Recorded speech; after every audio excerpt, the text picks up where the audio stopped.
8% of all white people, they commit incest. In the book of God, 10 cases of incest. You're going to exonerate Hitler and the Nazi party because it's that country of mine banned portions of the Bible.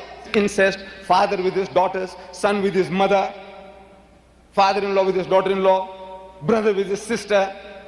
I dare any evangelist to read it to his mother, his sister, his daughter, or even to his fiancée if she's a good woman. Brother Swaggart has written some beautiful books. Beautiful books.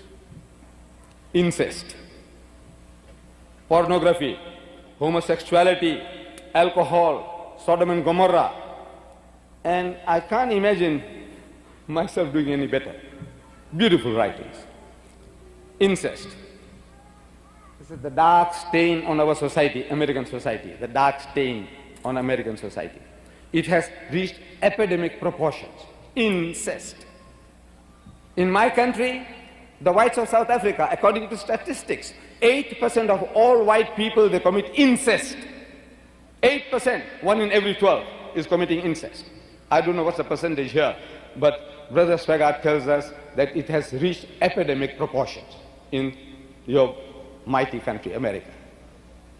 And he gives examples from the Holy Bible that there are 10 cases of incest in the Holy Bible. I didn't know that. I knew that in the first book of the Bible, Genesis, there were 4 cases. Brother Swaggart's book enlightens me. I got the 5th one in the first book. As if this is a textbook on incest, to tell you what types of incest you can commit. In the book of God, 10 cases of incest. And I'm told that the type of food you eat junky foods, you become a junkie. You read junky stuff, your mind becomes junky. This type of things you read. Can't you see we are getting programmed? Whatever you see, whatever you read, we are getting programmed. You read about incest, father with his daughters, son with his mother, father-in-law with his daughter-in-law, brother with his sister. What is this? 10 cases of incest. You read about incest. Little wonder that it has reached epidemic proportions. You see, Dr. Vernon Jones, an American psychologist of great repute, he carried out experiments on groups of school children to whom certain stories were being read. And he said that these stories made certain slight but permanent changes in character, even in the narrow classroom situation. The type of stories that you read, the type of stories that they read, the things that they see, that is the type of mentality they're going to have. So I said, Book of God, why would God Almighty go out of His way in His holy book to reveal to you 10 cases of incest coupling? 10 cases. So I said, therefore, my dear brothers and sisters, this is not the word of God. The first 5 books, supposed to be the books of Moses, Genesis, Exodus, Leviticus, Numbers, and Deuteronomy. These revisers, scholars of the highest eminence, they are telling us today that Moses didn't write the books. He didn't write the books. He's not the author. He's the author, Genesis, author, the first book of Moses in inverted commas. Exodus, second book of Moses in inverted commas. Leviticus, third book of Moses in inverted commas. Numbers, fourth book of Moses in inverted commas. Deuteronomy, fifth book of Moses in inverted commas. I'm asking, why the inverted commas? What for? Why these inverted commas? They are telling you in a very, very diplomatic, psychological way that these are not our words, we don't believe so, but the common man, the laity, the preachers, the Bible thumpers, the hot gospelers, this is what they believe. That these are the books of Moses, but Moses didn't write them. We don't believe that these are his words, so we put them in inverted commas. It's not the book of Moses. There are more than 700 times in these 5 books. You read the expression, and the Lord said unto Moses, and Moses said unto the Lord, and the Lord said unto Moses, and Moses said unto the Lord. Neither the Lord said this, nor did Moses write it. English, this is your language. This is written in the third person. Not by God, not by Moses. If Moses wrote it, he would have said, the Lord said unto me, and I said unto the Lord. The Lord says, I said unto Moses, and Moses said unto me. This is in the third person, and that somebody else is writing about these things. It is not the word of God, it is not even the words of Moses. With regards to the obituary, I found out from Jewish scholars that Jewish prophets didn't write the obituaries. Before dying, he says, on my tombstone, you put these words, epitaphs. Jews didn't do that.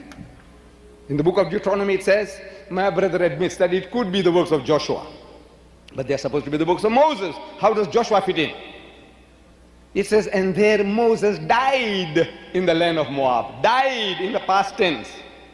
Over against Beth-peor, and no man knoweth of his sepulchre unto this day.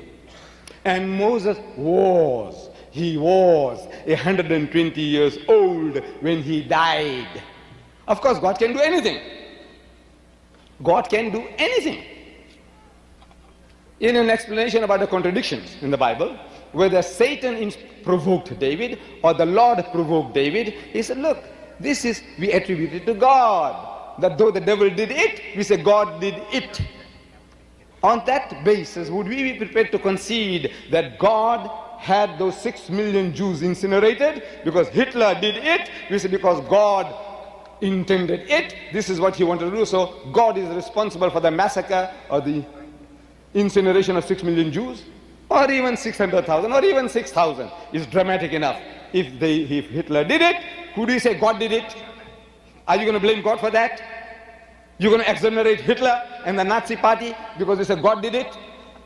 No, dear brother Swaggart, we don't think like that. If a criminal does such and such a thing, we say it is his action, he's responsible. We don't say God did it. Because eventually the power comes from God, but God has given you that free will to think and to see right from wrong. So if you do wrong, you are responsible.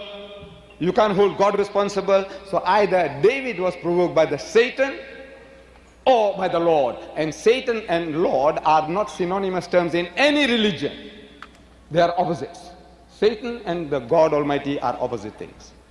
Pornography, very strong. Brother Swaggart is very strong in his condemnation, and I am with him. Pornography, any type, whether in written form, whether in pictures or in films, it's a horrible thing. In his book, Brother Swaggart gives you his research, his study. Number one, he says, when you read or you see these things, it acts like a drug. Like marijuana or opium or heroin or alcohol, it acts like a drug.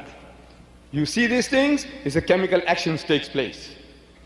And I agree with Brother Swaggart. Chemical actions takes place. So you read about with pornography. Your mind is getting used to that. Escalation takes place. Desensitization takes place. These are his terms. These are the first time I'm learning these terms. And you must then play the role, act out the role. This is how this sickness, this disease overpowers man. He's strong in his condemnation. He is closest to my government in South Africa, because if I take some of the magazines that I can buy at Kennedy Airport or at Heathrow, anywhere, if I take it into my country, I go to jail for 2 years. That's how good. That's my country, South Africa. It has its, the other side of the picture, but as far as religion goes, as far as religiosity goes, they are very, very staunch Christians. But that country of mine banned portions of the Bible. There was a pamphlet in circulation with extracts, 9 extracts from the Holy Bible. And somebody sent it to the censorship board. Said, look at this. What is this? So they made a decree that this pamphlet is banned, not knowing that these are words from the Holy Bible. These were extracts from the Holy Bible, from the book of Ezekiel, chapter 23. I dare any preacher read it to the congregation. I dare any evangelist to read it to his mother, his sister, his daughter, or even to his fiancée if she's a good woman. Ezekiel chapter 23, the whoredoms of those two sisters, Aholah and Aholiba. The language, so lewd. My government banned it, and there were two ministers of the church on the board when they banned it, but they didn't know they were banning extracts from the Holy Bible.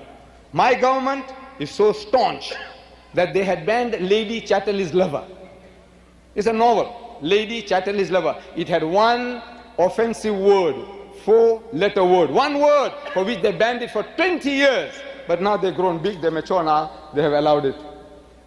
You know, they have decensored it, they have withdrawn that order against the book. But 9 extracts from the Holy Bible, say, the book of God, which you are ashamed to read to your audience. I dare my brother, I dare him to read this pamphlet. I have it here ready. He doesn't have to even open the book.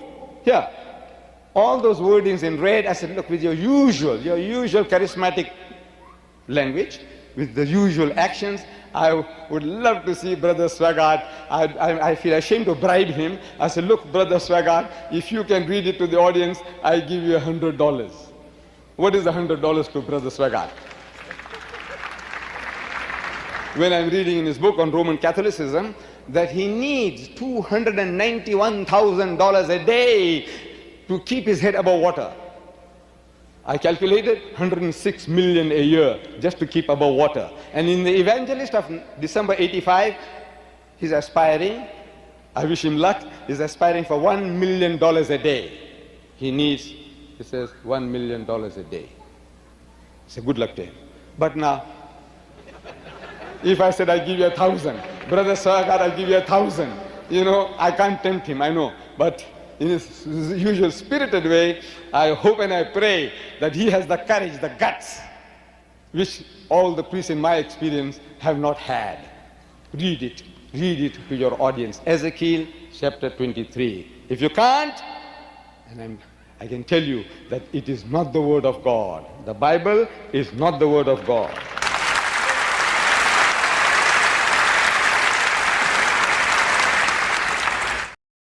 Before leaving, make sure to subscribe, share your comments, and turn on notifications for the latest videos.